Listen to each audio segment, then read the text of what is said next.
Secret to Success, and I am your host, Coach Hartman. Today we have a special guest. We have Preech The Prophet. He is the Chief Facilitator of Black History Enterprises. Correct. Preech, I know you. I want to say good to see you again. You too. Do me a favor. Yeah, thank you, sir. Do me a favor. Tell us a little bit about what you do at Black History Enterprises. Okay, well, I'll tell you a little bit about Black History Enterprises. Black History Enterprises is basically a marketing, entertainment, and media company. So what we do is specialize in graphic design, web design, social media, and email marketing.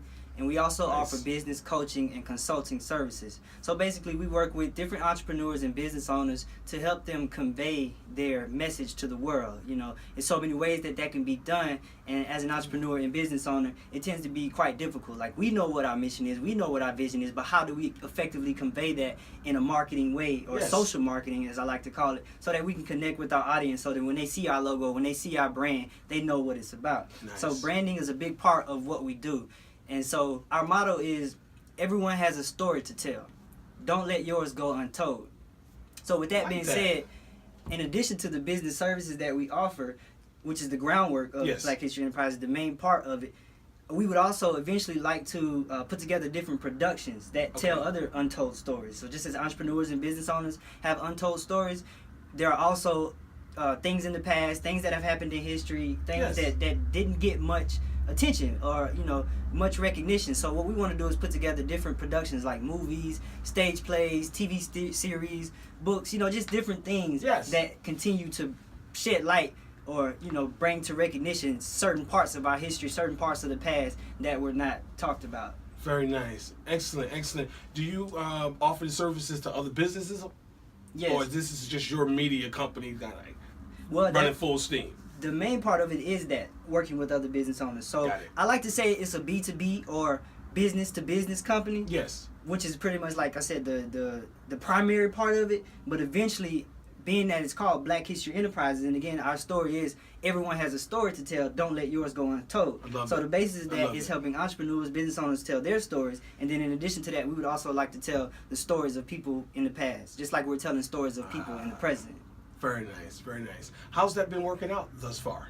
It's going well. Actually, the name came to me after working with different brands. Yes. Working with my magazine, Entrepreneurs of Color magazine. I want to make sure we get to that. Right. Continue. I also have an entertainment company called the Poetry Movement Collective. And so I just went to, thinking to myself, how can I combine these brands and make it all make sense? Yes. So when people hear about my company or they hear about me, they have some idea of what my mission is, or what my message is. And so I feel that with Entrepreneurs of Color magazine and telling the stories of the different entrepreneurs that we work with, it ties into that mission or that message of Black History Enterprises, which again, everyone has a story to tell.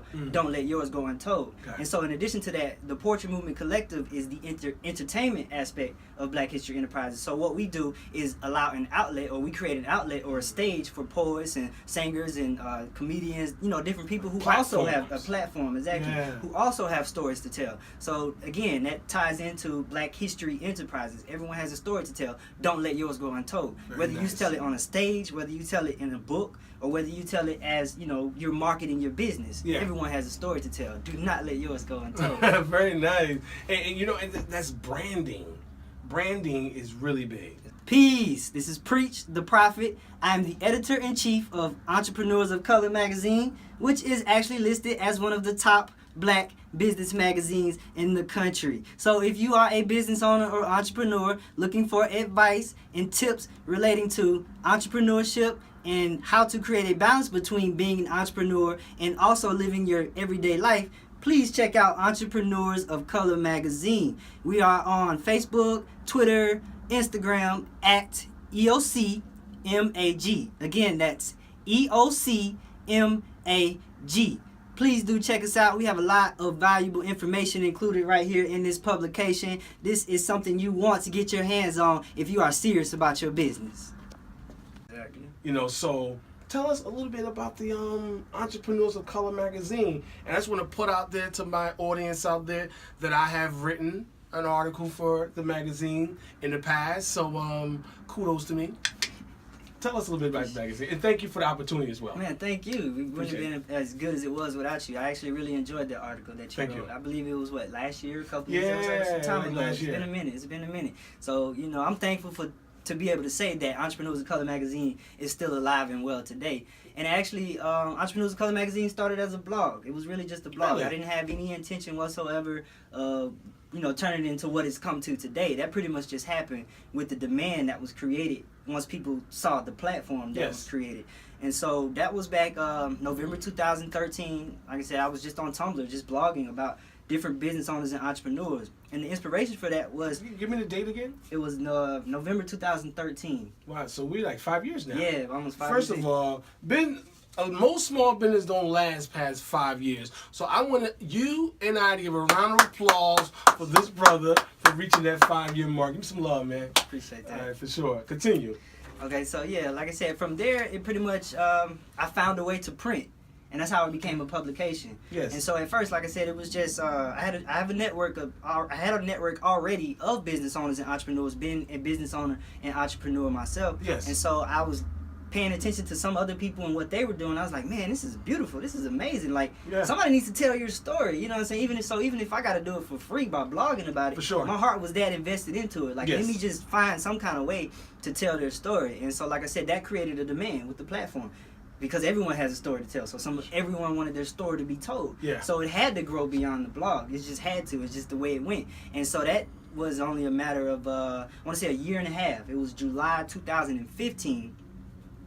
Yeah, almost 2 years. July 2000, so a year and a half. Yes. July 2015 was when we went to a publication and started printing. And we actually went straight to hard copies and digital copies. Some people tend to think you might go from digital to hard copies, but we came right out the gate with the hard copies and the digital copies. So that was when we first introduced the subscriptions and advertisement. But before that, it was no subscribers, no advertisers, just stories to tell. And so again, that was July 2015, and we came out a quarterly publication. But again, the demand continued to grow because everyone has a story to tell. So we eventually converted to a monthly publication, and that's where we are now. Actually, going into this year, we were thinking of converting back to quarterly, but the demand is just so high, and we got to do monthly. Very nice. And I can also appreciate your tactic. And again, I always tell the viewers out there, we're going to always give you day-to-day functioning and how business happen, how it all unfolds. Now, you started off with a quarterly, so it's kind of like, you assess the market before you just jumped in monthly. Right. So you started off quarterly, the demand picked up, and next thing you know, you had monthly. Right. And then you also went to digital as well. So tell me about the content of the magazine. Okay, well, the way the content started off was pretty much just stories and, information about business owners. Yes. It wasn't as substantial as it is now. It eventually grew to be as substantial as it is now because I eventually connected with different coaches, consultants, and motivational speakers like yourself who would contribute content that was basically revolving around business and life skills. So it developed in that way. At first it was just, it might be a story about who's ever on the cover, or I might, find an article about what's going on in the community or something that happened in the past. Yes. But it, like I said, it grew to a point where now it's given, it consists of business and life advice. So it pretty much gives you some idea about how to run your business and also maintain a life, because we're business owners and entrepreneurs, but at the same time, we have a life to live. Some of us have families, some of us are in relationships. So it also pretty much gives you a perspective on how to balance work and life as well. I like that. Yeah. Work-life balance. Me and B was talking about that earlier. B is my business partner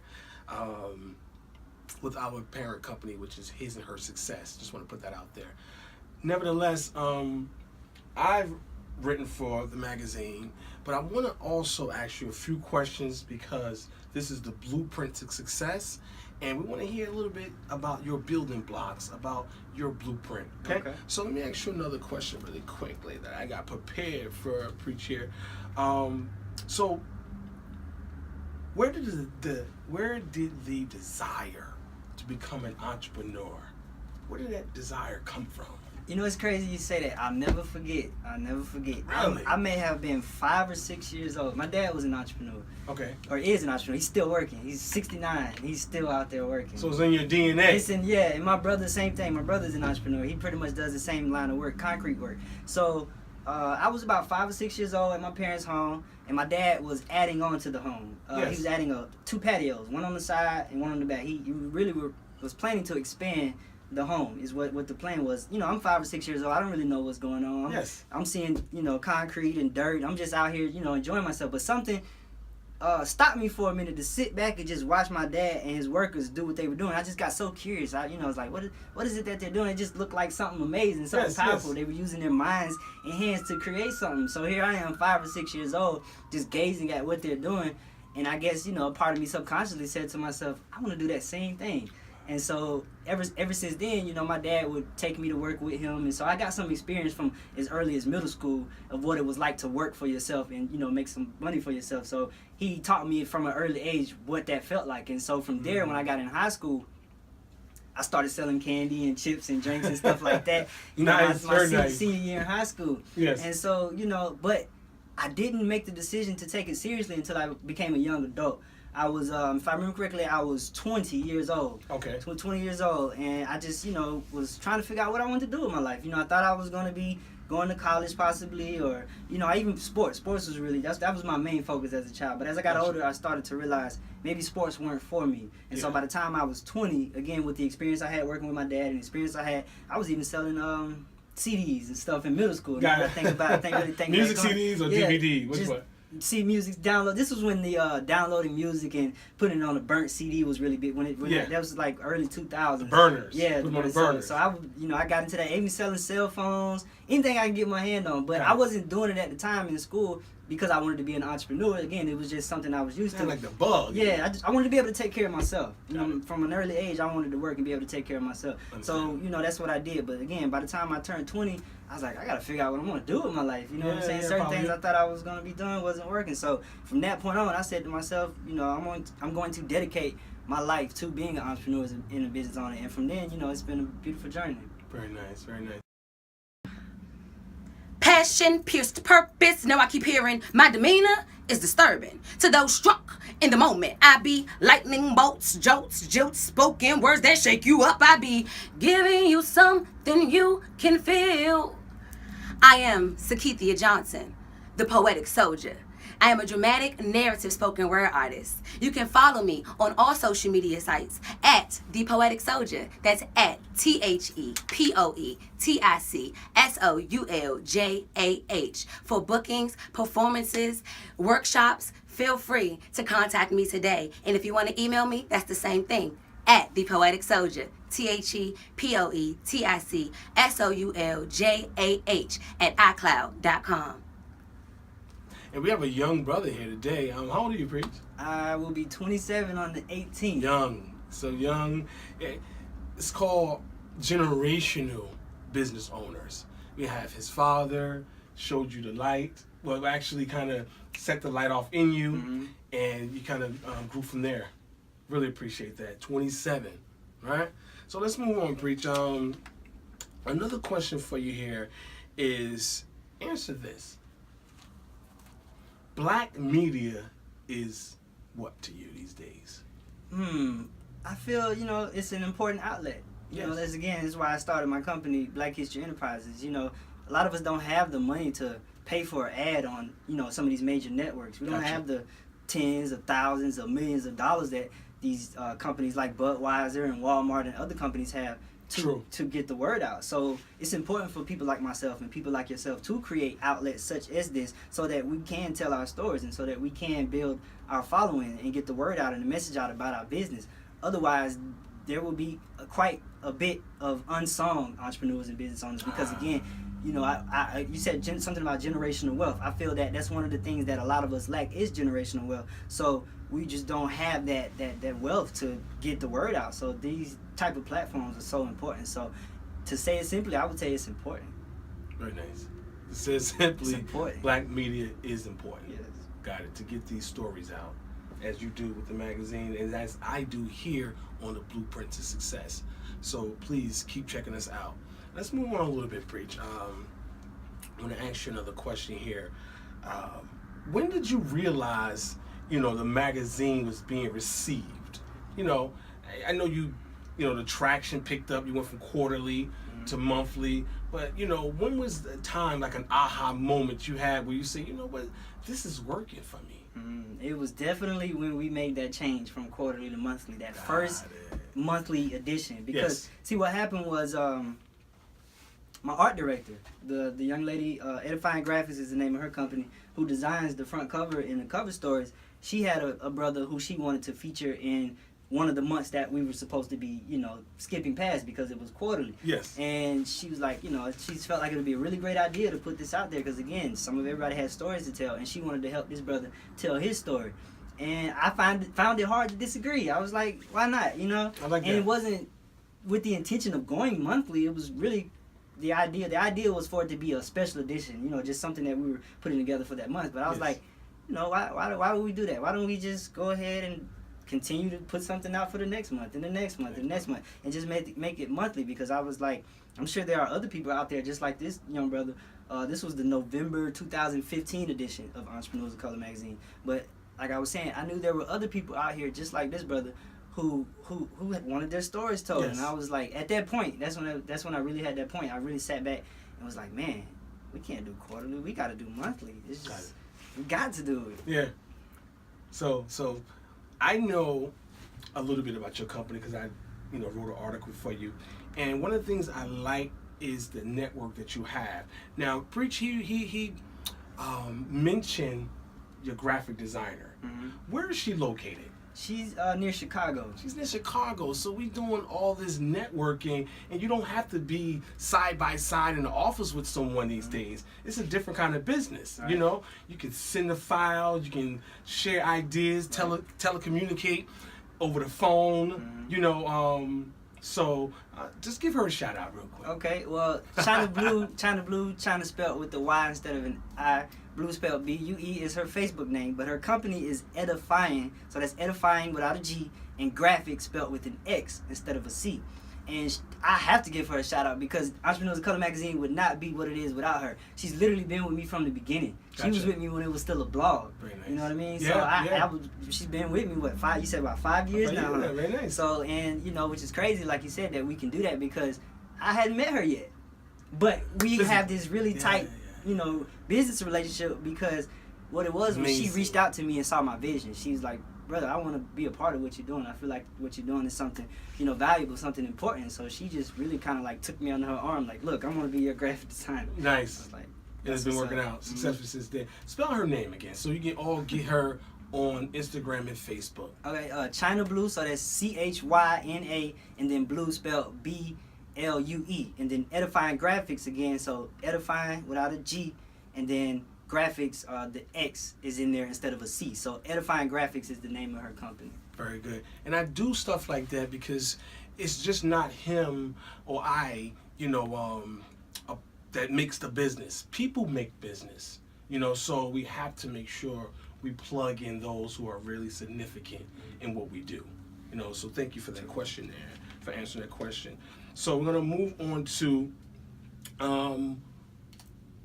what keeps you motivated as a business owner?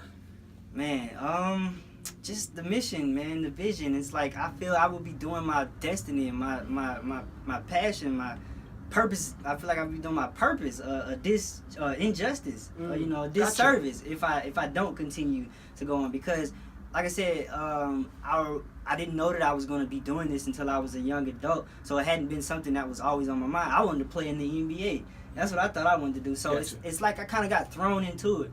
And, they say to whom much is given, much is expected. And so I just really felt like, or I really feel like day to day that if I would have stopped doing it, I would really be doing myself a big disservice or injustice, because it had to be a reason why I continued to keep going with the magazine. It had to be a reason why I grew the passion that I have for it. And I can't not keep going. I just can't see myself not doing it. So that keeps me, keeps me motivated. Sometimes, don't get me wrong, I want to quit. Just like a lot of for sure. Entrepreneur is not like an easy thing. No, it's a task. But I don't just do it for myself.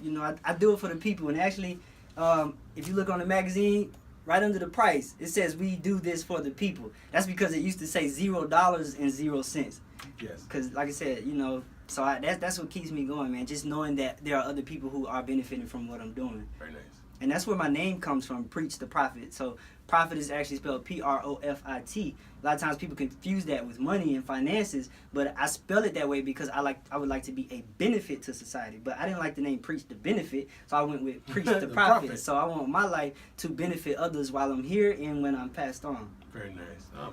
Hi, I'm Kat Davis with New Level Generation Services Corporation, DBA of Blay Blue Diamond Cosmetics, Bossy and Fierce. I want you all to come and join me right here at the Beauty Bar in Decatur, Georgia. I'm telling you, it is an experience you'll never forget. I'm also going to be at the Perimeter Mall come January 11th, 2018. I want to see you there as well. So, all I need you to do is to look below at the description. You'll see all of my information on how to connect with Kat Davis. I am looking forward to making you a satisfied customer. My God, I respect that. Let me get some love on that, man. Thank you for that. So, another question here is social media. Is it a hype or does it work for, small businesses? Well, it works. I will tell you, it definitely works, but you have to work it. Got it. It's not going to work itself for you. It's really a lot of work that has to be put into it to building it. Honestly, you have to be ready to put in some years into building your brand and your page. Years. Because years, you know Not what I'm saying? easy, folks.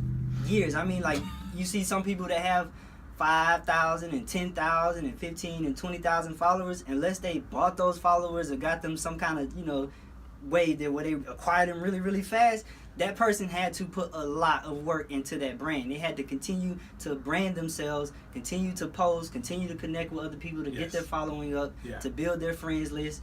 So it's not easy at all. But once you've figured out the algorithm and once you've put into the work and put the work in, it can work for itself because now you have a large network of people who pretty much understand your brand and know who you are. So that's when the referrals start to come in. So you'll notice people will share your stuff. Yes. People will refer people to you, and I'm thankful to be able to say that there are people that support me that do that. And so I feel that I wouldn't have that respect from them had they not been following me for a while. There are some people I know who took years. One person I can think of in particular, 5 years she had been following me. She finally came out and she said, I've been watching you and I really respect your work. And she came, and took advantage of one of my services. So you have to get that respect, and you're not going to get it overnight.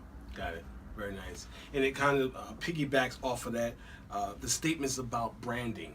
You got to get that kind of branding formula of who you are, what you want to be looked at as, and then you got to hit that social media hard. Right. Now, you got to hit it soft or hard. You got to hit it hard. Actually, it's funny you say that because I wanted to add, you really kind of got to have a mix of both. You don't want to be too salesy. You don't want to be just trying to sell stuff all the time because then people are going to ignore your post. So you have to look at it in a way of social marketing. So I like that. You might post a video commercial or something. Like when you watch these commercials, they're funny, right? Yeah. Or they might be, some kind of way lighten the mood. They're not all sell. Buy. They're pretty much just socializing with you, having a conversation with you in some sort of way. So that's what you want to be able to do. You want to be able to conversate with your audience so that they are encouraged to comment or interact with you in some kind of way. Maybe ask them certain questions. Don't always try to make a sale. Just continue to connect with them, and eventually they are likely to buy into it because now they have some sort of relationship with your brand. Gotcha. I like that for sure, and I say that all the time, that relationships with the consumers is not just always saying, hey, purchase this, but it's kind of saying, hey, I have something I want to share with you. I have some information for you. Or I have a gift for you. Right. You know what I mean? So it's kind of like, it's a subtle sell. So very nice. Excellent. Let's move on to this here. What would you say has been some of your biggest assets when it comes to building your companies? What have been some of your biggest assets? Definitely dedication for sure. And it's funny you asked that because I was thinking back on what has kept me going. Yes. I'll say and I actually even made a Facebook post on my page just a few days ago. So it's really ironic you asking me. I think it might have been 2 days ago, yesterday or something. Okay. I said my greatest attribute as a business owner and entrepreneur has been fearlessness. I put myself in situations that were not comfortable at all. I was willing to do that. I was willing to be in between a rock and a hard place to get where I wanted to go. In fact, as some people know, I was quote unquote homeless for a while, for about 14 months. Now, it was voluntary because I did have family I wanted to live with, but again, I've always been the person who wanted to take care of myself. Gotcha. So I took it upon myself to put myself in an uncomfortable situation where I was staying in an abandoned condo at the time. Gotcha. And I just felt that that was something I needed to do at the time to grow to where I am now. So, you know, you can imagine being in this rundown, you know, neighborhood and this rundown building, you know, it's all kind of, it's real drug-ridden, addicts, it's crazy, you know, guns and everything you can think and of. This is in Atlanta. And I'm not from Atlanta. I've only been in Atlanta just over 2 years. Texas. So now I'm from Florida, Pensacola, Florida. Pensacola. So here I am in this environment where, you know, somebody could at any moment just threaten my life. And actually in certain situations I had to, you know, protect myself in certain ways because, you know, of the environment. So, you know, definitely my fearlessness, because if it wasn't for me putting myself in that situation, if it wasn't for me just jumping out the gates to make certain things happen, even the move here itself was a just an act of fearlessness. Because before I became homeless, I was staying with some people, but then it came to a situation where I had to move out. So I had the decision to make of whether or not I was going to move back to Florida with my parents or stay in this abandoned condo for as long as I did. And so it was just, you know, even before then, matter of fact, I was living in Mobile, Alabama for just a couple of months. So again, I'm from Pensacola, Florida.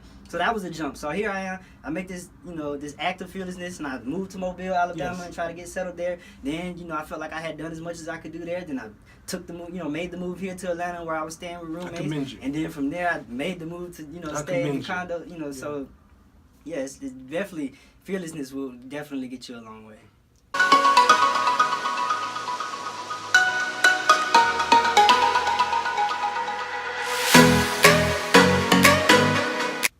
Fearlessness, unbelievable.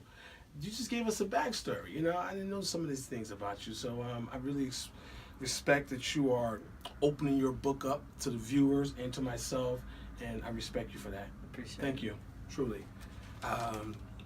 Let's ask you another question here, Preech. There was one that I really wanted to get at you about. Okay.